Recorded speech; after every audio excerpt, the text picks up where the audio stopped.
Hard Turn is presented by Overlake Medical Center and Clinics. Life is full of big moments of change and transformation where we have to pivot on our path. Those moments come with a wide variety of emotions, from fear and anxiety to joy and relief. I'm Kelly Koopmans. And I'm Mary Nam. And this is Hard Turn.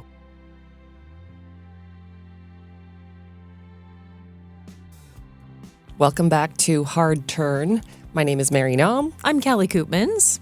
And we're two working moms talking about the hard turns in life. Just trying to get through. Not that it's about work always, and not that it's about motherhood always. No, we in fact cover a lot of ground here, Yeah, I would say do. so far. Lots of different industries, lots of different life experiences, rounding out well-rounded humans as we hope to be someday.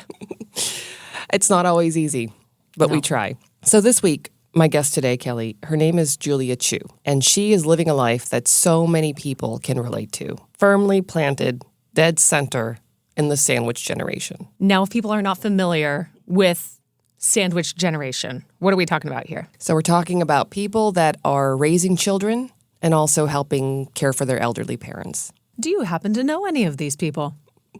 Myself! Oh, what are the chances? You know, it doesn't have to be an elderly parent per se. The common denominator, though, is that you're caring for opposite ends, right? Opposite ends, loved ones in your life, household, whereas the balance is kind of harder to manage. Well, and you're kind of stuck in the middle. Yeah. And self-care, I would imagine, is something that falls somewhere into this equation. It's that constant pull of having to do something, being somewhere, taking care of someone else, and not having enough time, not just for yourself, but it changes the family dynamic. And so many people live that reality. And Julia is one of them. She's got 2 kids in high school. She's married. Both people work. She and her husband work full time, and she also cares for her elderly parents who live with her. This So is it's a big house. Yeah. It's a busy big house. She has such a wonderful attitude about life, but she's also very honest about it, which I really appreciate. So she has a lot to manage. Her mother was diagnosed with Parkinson several years ago, so she's had this disease, and if you're familiar with it, you get progressively worse. And so they need a full-time caregiver. I asked her to describe her current situation. Here's what Julia said. They're in their mid-70s. Dad is still healthy, still very active. Mom tried to be, but really at this point, she's very limited in mobility, and she needs essentially 24-hour care. It wasn't scalable for me because, with the kids, activities, full-time job, I can't. So we actually had to pay for a caregiver to come and take care of mom for us. I wouldn't say it's a well-balanced life, really. During the day, definitely a lot of focus with my work, very demanding work, and then still find time. I need to block myself calendar-wise to make sure that I work from home. So I come downstairs to make sure mom's lunch is ready, dinner's ready, and from time to time need to check on her to make sure, because she has really severe balance issues, and so I have to check on her from time to time. When I asked her that question, Kelly, and she paused and she sighed like that, I wish you could see her face. It was very reflective, and you could also just see the exhaustion on her face. I kind of go back to when she first talked about before she had the caregiver, the round-the-clock care, and even in that moment thinking that she could do it for a time period. And just how could one person do all that? And it must take a lot to admit that to yourself. Yeah. When you want to be everything for everyone. You want to be a great caretaker and show up for someone who raised you, and show up as a parent for the kids you brought into this world, and knowing Right. you cannot be everything to everyone. And that can be a hard thing to admit. And yet for her bringing in that extra care, I hope that was helpful for her, and she was able to admit that. Incredibly helpful. Yeah. And this is a caregiver that lives with them now. It's that process in the middle, though, that time period when you think you can do it. And some people do this for years. It's a role that they take on willingly, and I think you go into autopilot mode, and that's what you have to give all the time, every day. and how exhausting that might feel. I go back to when you asked about balance. How do you balance that? And I wrote down, balance doesn't happen. Yes. There is no balance Right. in this case. In my husband's case with his cancer battle, there was one point where I saw my father-in-law and how he was able to be a great caretaker to my mother-in-law when she was going through her own cancer battle. And I remember everyone saying, man, John is such a great caretaker. And for me, that was the example of what I wanted to be. And yet I could not attain that because at the same time, also working full time, and I've got the 2 young kids, and yet I want to be the perfect caretaker for Michael. And that was hard. That word balance, that didn't ever happen for me. I don't think we ever found balance. I don't think it exists. I think it's a word we use to try and make sense of a situation that is completely overwhelming because we think we can attain it, or we think we can move enough things around in our life, squeeze enough in to make it appear as if, yes, okay, that's balanced. It's a survival mode, I think. Julia is married to a very supportive man, a loving husband, and that has been really helpful. That said, Julia and her family immigrated from China a few decades ago. So you have this difference in cultures too, because remember they all live together. The grandparents live there. There has been a few challenges in that dynamic, and that was interesting to hear as well. I mean, it wasn't easy, right? Because one, he's white American. He grew up under the, in the culture where you're 18, you're out. And language barrier. He doesn't speak much Chinese, and my parents don't speak much English. So a lot of language barrier. But probably funny to say, it's actually a play in my favor because if they're both frustrated at each other, they only channel through me. So I can diffuse some of that. So it's not like them directly at each other. So I could, kind of play my role of diffusing some of those frustration or conflict. That's another layer of stress on me, but it's fine. I'd rather just deal with that than, having them arguing. But it's not like they would, but it just sometimes, right, it's things you say and it's could be misunderstood. And I think everybody in the household always, come with good intention. Like dad tried to help around the house. Mom tried to do things, cooking and stuff around, right, when she was capable of. But my husband will have another way of, like, he may have different opinion on how the yard should look like, how the garden should look like, like what should be eaten for dinner, just small things like that. So here she is. She's a mother, a wife, a daughter, a caretaker, and a peacemaker. And I saw you writing all this down. And while that is really good that she gets to kind of help diffuse, to use her word, and to kind of control the narrative between the two, it's a whole nother job title. It's a whole nother responsibility. When I listen to this as my short time as a caretaker, that is a whole nother job responsibility added to someone's list of to-dos. No, I definitely heard it when she said, yes, it adds another layer of stress to the situation. How do you relate to this? In your own experience? It's very similar in the sense that because my mother lives with us, I was born in South Korea. My mother speaks English, so, my husband doesn't speak Korean, but so they can communicate, and they do communicate. But there's that delicate dance. And it's not even just, son-in-law, mother-in-law relationship. It's just more of how do you share space together under one roof? And do you find the cultural aspect kind of comes into it too? If your mom's maybe cultural expectations compared to your husband's? There is some of that, but sometimes I look back and I think, that's not. That's less cultural and more personality driven. You got some strong personalities in that household? Yes. And my husband, he's very understanding and, he's accepting of the differences. And I think that's so key where you can't go head to head all the time. It just makes for a loud, angry household. But listening to Julia laugh over that, it also showed me you need some resilience. You need to have a sense of humor, and you need to be able to step back and laugh at a hard situation every once in a while. Because there's no way we can handle all of it. No. We only have so many hours in the day, and so many of those hours are taken up in all those different job titles that she has. Right. And then by the end of the day, you blink and you put the kids to bed and it's time to go to bed. Right. At least in my life, that's how it works. And I found that there was very little time to actually reflect on the experience and what you're going through. Yeah. And not to go back to the friendship one that we talked about a long time ago, but that's where friendships I have found are very key because they're outside of that family circle. They're outside of that family dynamic. So you can kind of relieve some of the pressure with that community you build around you of friendships. It's funny because friends, it's not like you're, soliciting actual help from your friends. That's not even what it's about. It's about filling up that tank when it's empty and what friends bring to your life that can kind of rejuvenate you and revive you in a way and make you feel whole again. That was super important for Julia as well. I have more support system. I have a really close friend group. They come over. We call it Friday night game night, which essentially they come over. We do a potluck style cookout together, hang out, so that they come to support me, but also they come because they know I cannot go to their places for a long time. So they come and so that they could accommodate mom. Also, just have, the house more filled with more, livelihood, more conversation, more laughter. So I think that helped a lot. Something that, make me look forward to every Friday or every weekend.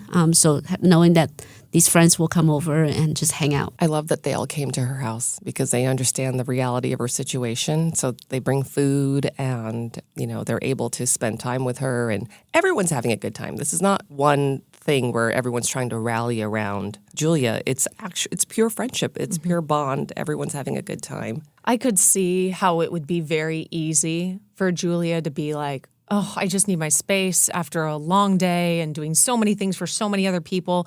Do I really want more people? Mm-hmm.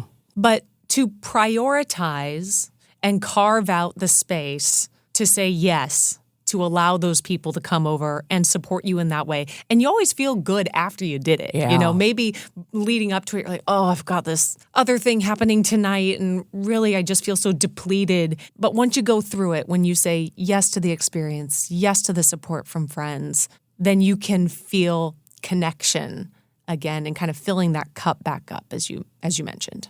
I love how she said something to look forward to because it's such a childlike quality. And, even in my 40s, grown-ups need something to look forward to, too. Sure do.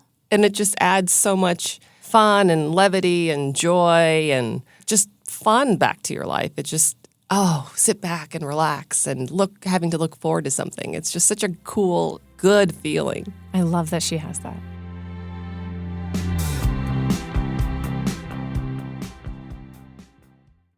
At Overlake Medical Center and Clinics, we offer the full spectrum of care for every stage of life. And with our skilled and compassionate physicians and care teams, it's so much more than a place to get better. It's where you can achieve a lifetime of good health. Welcome to Overlake, where your care is our passion. For more information, visit overlakehospital.org. You talked about the emotional hardship of specifically caring for someone you love. Whether it's a parent, a spouse, a child, when that role is your full-time role, it's emotionally challenging. And Julia brought up, or taught me, I should say, specifically what makes it so difficult. And it's not something that you really think about. It's the emotional hardship is directly connected because you're so close to the person that you're caring for. It's something that she wasn't even aware of until her husband brought it up. And it really opened my eyes to understanding what makes it extra difficult. The other thing is, actually my husband put it a very good way. You're no longer your mom's daughter. That's what he said. You're your mom's caregiver. Now, the problem is I cannot be a professional caregiver because I still have a lot of connection, emotional tie to my mom, right? Where having someone independent that come in as a caregiver, they take that emotion. They don't have that baggage. They don't have that history, right? So they just come in here as a job. Versus to me, it's more than a job. So as much as I want to be a good caregiver, sometimes, it's really hard to see the mom that was used to be active, capable, and becoming so helpless. It comes with that emotion. And then sometimes I cannot help with that emotion be spelled out. So I think that's the hard part. I mean, if I just go into a different household, take care of someone else's mom, probably okay. It's hard to actually do it, to take care of your own parents. When she says the emotion spills out, Yeah. it's because you do have that history. You knew, she knew her mom when her mom was fully capable and vibrant and all of those things. Whereas, a professional caregiver, there is no history, there is no expectation, you can just care for that person. And you can make the tougher calls Yeah. too. I know for me with Michael, it was sometimes like, okay, well, is this now when we go to urgent care, or do we need to call your doctor and do something else? And he was usually a little more resistant to that. And I would try to abide by his wishes because he's my husband and we have that emotional connection. Whereas someone who was hired to be a professional to take care of him, he kind of has to just say, yes, okay, you're the expert, Right. And so it's easier to go along with that. I totally get that. It's so much harder when the emotion is attached to it. And that added to her stress so much. Yeah. And she didn't realize it, but her husband could see it and explained what he noticed about it. Like, here's why it's so hard. And that light bulb, was like, I couldn't quantify it. I couldn't put my finger on why is this so hard? This is someone I love. It should be easy because I know this person. And it was quite the opposite because of that connection. So when she was in that caregiver role, we talked about how challenging it is, how time-consuming it is, what areas of her life she had to kind of, cut back on to give more to her mom. And some of that was her kids, when her kids are smaller. She has a wonderful relationship with them, Kelly. So I don't want to get ahead of myself and say, this book has a good ending. Right. Well, that's good. Let me give that spoiler away. But it wasn't easy in those early years. I think I definitely have missed some opportunity to be deeper connected with my kids. But again, I think they totally understood where we are today. I think there was a moment when we were on vacation, I just had a breakdown, and the kids actually came and gave me a hug and told me, Mom, you don't have to do everything by yourself. We can help too. So I think that really gives me a lot of comfort that they understood. They may not, they're not going to say out loud. The fact that my kids, even my son at the age of 16 and still say, I love you every day walking out the door before he goes to school, right? He's still, he's not shy about saying I love you. That also is give me a lot of comfort. And the validation. You don't have to be everything to everyone. You don't have to do everything. And in fact, I'm thinking with her kids saying this, they're saying, in fact, don't. Right. Because when you're doing everything, we can see how it affects you. I hadn't thought about it that way, Kelly. That's a really, yeah. And there's something about having kids that are old enough to share their thoughts. Yes. My 1-year-old, 3-year-old, and 5-year-old have yet to articulate to me that I don't have to be everyone and do everything. I'm still waiting for that. But I totally get where that would be so comforting, because they're the one like group of people that you're really trying the hardest to Right. not screw up. Yes. And to have them say, you don't have to do it like this. Complete validation. Would feel so good. Complete comfort. And what a relief. Yeah. I'm sure that, she felt some of that sigh of relief. Mm-hmm. 8 and 10, I'm not going to lie, Kelly, when she was saying that, I was mentally thinking about my boys, thinking, are they old enough to articulate like that? When are we getting there yet? I don't. Because we're just kind of guessing, While your situation is different, do you find that your boys pick up on this is a little different? Maybe mom's feeling a little more stressed. Do you feel more stress? I don't. Okay. And here's why. I'm very lucky. My mother is healthy. She lives with us, yes, but I'm not a caretaker at all. Right. In fact, I could fully admit that she takes care of my boys because of our schedules. I work nights. I'm not home at night. I'm not there when they come home from school. Yeah. My mother is, so she has really just slid into that role so well, and she loves it. I'm very lucky that she loves it. Yeah. She loves to do that, and I'm so grateful for it. So our relationship, the boys don't know because that's always how it's been for them from, their, as far as they can remember. And probably a great example that even if someone is a sandwich generation, it can look different from family to family, and everyone's experience can be different. Yes, that's right. Completely different. And different members bring different things to the household. So our relationship isn't what Julia is going through. There was that point where Julia says she knew she couldn't keep doing what she was doing by herself because she didn't always have the caretaker. There was not an in-home caretaker for a long time. For a long time, she was doing it, she and her husband. I asked her what finally made her realize she couldn't do it by herself. Well, one is definitely my stress level. It's, I think my husband is the one that see it. He can see how stressed I am, and being too stressed sometimes take that stress out on others. So, and then also the lack of attention to the kids. So I need to make sure that, I want to have enough time to also attend to my kids. With, my job, it's not just 8 to 5. I can just shut down at 5.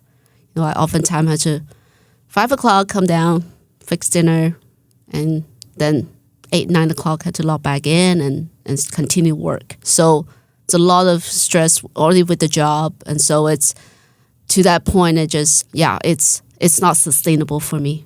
So, like I said, my husband takes them to all the activities, all the stuff. They get to spend time with the dad. But really, they understood why I couldn't. Like, I actually have not been to my son's soccer games for a long time. I don't even know, other kids on the soccer team, right? That just tells you that how little time I spent with my son when it comes to soccer. So that's not good. So that's where I want to be able to still, be connected with them, especially at this crucial age where, he's thinking about college, he's thinking about, his future that he needs to think about. So I want to be part of that. You've got 2 kids who you love dearly, your mother who you love dearly. And I think, at that point when you see the unequal distribution of the love and time commitment, I think that is what did it, is what she's saying. It's like she knew she couldn't burn the candle at both ends. Then no one is winning. And as hard as it is to make that decision of where am I going to place the priority, you have to do something. And in this case, that was prioritizing being able to go to the soccer game and be able to be there and say yes to some other help. And in this case, that other help is a professional who you're also leaving your mom in this case in some good hands. Capable hands. In very capable hands. So that you can focus your energies. And as hard as it is to place your priorities, it sounds like she had that very difficult conversation in her head, and she chose she needed to show up a little bit more for her kids. It's interesting how other people often notice that about you before you do. You know, her husband was the first to say, your stress level is, it's not good. I heard it from my mom. My mom was the one who was like, Kelly, you have got to let some things go in order to give as much attention to your husband and to your kids. So, sometimes it just takes someone else to tell you, because you may be already having those thoughts in your head, but admitting it to yourself is one thing, and someone else seeing it, as we mentioned earlier in the conversation, have someone else give you that perspective can hit a lot harder. It made me want to work on that about myself. Because you don't have to be in Julia's situation per se to know that maybe you're burning your own candle at both ends, right? And it's always other people in your life, people who love you, that realize that it's not sustainable before you do. And it's always that feeling of, it's hard, but I think I can do this. It feels awful, but I think I can do this. If I just grin and bear it, if I just soldier through each and every day, but it's going to have its effect somehow, physically, mentally. Because where in here is she also taking care of her physical self? Right. It sounds like, I don't know that I've heard her talk about that yet. There just wasn't time. There isn't room. There isn't time or room. And the other thing, kind of frightening realization for me personally, is that you can get used to anything. If you are in a high stress situation and you think you can just grin and bear it, one day turns into a week, and then a week turns into a month, which turns into 5 years. I mean, really, I think the human condition is that we can accept and bear and just put up with a lot of things for a long time without doing something about it. But is that the right thing to do? Exactly. Exactly. Of course, we all want to be Exactly. superhuman and do everything. But it's not sustainable. One thing I do want to add is that, her kids, they love their grandparents, and they remember when grandma was, healthy and vibrant and a big part of their lives. And that connection, it reminded me of your interview with Brady and how close that connection was and how much that played a role, his relationship with his grandma and becoming who he ended up becoming. I think that some of these things that enter our lives when we're really young and we don't know what the lesson is in it yet. For Brady, he didn't know that this, having to go to his grandparents' work and sit in the kitchen, but that was giving him tools and giving him an education on an entire industry and give him all the smells and the feels and the sights of a kitchen. And what this could be doing for her kids is you also see what an experience is like when there is a health challenge. What role do doctors play? What role does caring for someone play? Mm-hmm. And there's a lot of tenderness in that too. And throughout a lot of challenges, there are also gifts within those challenges. And those gifts are a greater perspective on what it means to be human and how to be well-rounded, show up for other people. You show up for the people in your life who you love. And sometimes that's getting professional, round-the-clock care for the person you love. And other times that's going to the soccer game. And that's how you show up for the person you love. Oh, that presence. It's such a gift. Mm-hmm.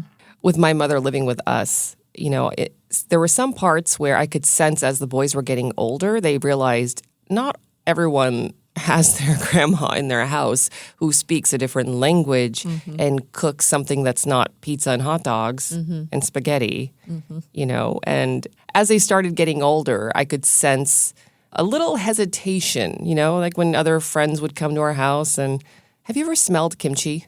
I think so, but maybe just like at a restaurant where it's sitting in front of me. I have never cooked it myself or been in a kitchen full of aroma. You need to come over. Okay. I'd sign up for a meal any day. Their friends would come over and they'd say, introduce us. Who is this? And we call my mom Harmony. Harmony is Korean for grandma. Okay. I think it was, I can't remember if it was Emmett or Henry, but one of them paused. He hesitated because he wasn't going to say grandma, but should he say Harmony? Right. Would they look at him like, what does that mean? That kind of thing. Nothing happened. Everything was fine. Everyone calls her Harmony. Mm-hmm. But there are lots of those little pause moments of, oh, this isn't mainstream. Like, oh, I have to explain why there's cut up cabbages and weird ingredients on the kitchen counter. And what kind of snacks are these? These aren't normal, I don't know, Doritos. Right. So I was nervous about that at first, but now I look at it and it's the coolest thing. It is the coolest thing because their perspective is widened, like you said. It's texture. It's a whole nother layer of texture that they're getting. They can go over to a lot of other people's homes and have the hot dogs and Doritos. They can come to my house if they want. But then they'll get a different experience at a different friend's house. And maybe it's not the food. Maybe it's, I don't even know. But I think that's a great wrinkle. And maybe children don't see it at that point because everyone just all wants to be the same homogenized, thing. yes. But down the line, they'll realize what a unique experience. It's starting to happen now, Kelly, and it's so cool. Good. Yeah, because they have other friends that are non-English speakers, other Korean Americans. He's got French friends, and sure enough, we asked his French friend, what do you call your grandma? And it wasn't, grandma. Right. It was French for grandma, which I don't know what it was. But anyways, it was really cool to hear the differences in culture, and it's much more open. I had a Beppa. I had Paka and Beppa in Dutch. Oh, that's cool. Grandpa, grandma. That's very cool. Anyway, but for your little Dutch lesson of the day. You didn't ask for it, but I gave it to you anyway. That's a freebie, everyone. Freebie. Yeah, to go back to the sandwich generation, it's not all extreme stress and turmoil and hardship. There is definitely some of that. For a lot of people, it's a big part of their lives. There are good lessons, too. There are so many good parts, too. You can't have the hardships without the good stuff. And it's been it was really eye-opening to hear Julia talk about both sides of it. Having come through what she went through, because now she has a full-time caretaker that lives with them, and it's still a lot of work. I don't want to make it sound like the caregiver came and everything's fine. That's not it at all. There's still a lot of hard work going on and work to be passed around. But she did have really helpful advice for someone listening who might be in the beginning stages of what she went through maybe a decade ago. Get help. Find resources to help. I think I was naive enough to think that I could handle them all. Well, we survived so far, but definitely I think if I would have gotten more resources to help, and even just, looking at, have someone to come and help mom, that would have been a better situation where stress level, mental health wise will help a lot. Think harder, right? Whether you need it or not, you would need it, especially if you know the whatever medical condition, or if you're thinking 5 years down the road, what that situation would be like, then what you can do now to address it. Yeah, I know. I was just trying to hold on to it as long as I could. Sounds like admitting to your limitation, admitting to it. And how brave of her to talk about that too, and admitting I cannot do all of it. And especially in a culture now where we're so siloed off in our own worlds. It's not like this huge collective village anymore, and we're just supposed to kind of do it. By yourself. And we're not meant to do that. So for her just to admit that, I think that that's something a lot of people can benefit with, whether they're caring for an older parent or caring for someone in their family who has a disability. You got to look, do you think you can do this not just for 1 year or 5 years, but for 10, 15 years down the road? Because who's to say how long something like this lasts? Right. Well, and I think that is what makes the sandwich generation situation so extreme, because it's already hard without the other side of the cookie. When you have two working parents full time with kids, responsibilities, the way the work culture, the way we live our lives now, it's hard to do already. So when you add the other side of it, imagine how difficult that is. I asked her a follow-up question after she said that, and I said, after having gone through everything you've been through, that stress that you carried, right? The stress that pushed you over the cliff almost, is that stress cumulative? And she said, oh yeah. It builds, meaning it stays in your body. There are repercussions that happen. Right. So she got the caregiver, but now you have to deal with that stress that's pent up and built up. It's not a light switch. No.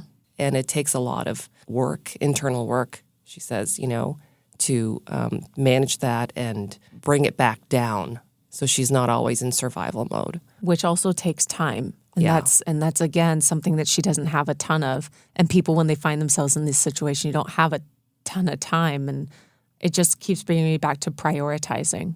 And as tough as it is to prioritize things between like mom, kids, and self and work, because those are all very important things. And to have to pick and choose between them doesn't mean you don't care about the other things. You can still care about those other things and yet carve some time out to work on reducing all that cumulative stress pent up in your body. That part opened my eyes. Her words ring out in my brain, and I've learned through her about that, and I have implemented that. Oh, good. Is this back to your meditation? It is back to my meditation. Or back to your fish tank? It is back to my fish tanks.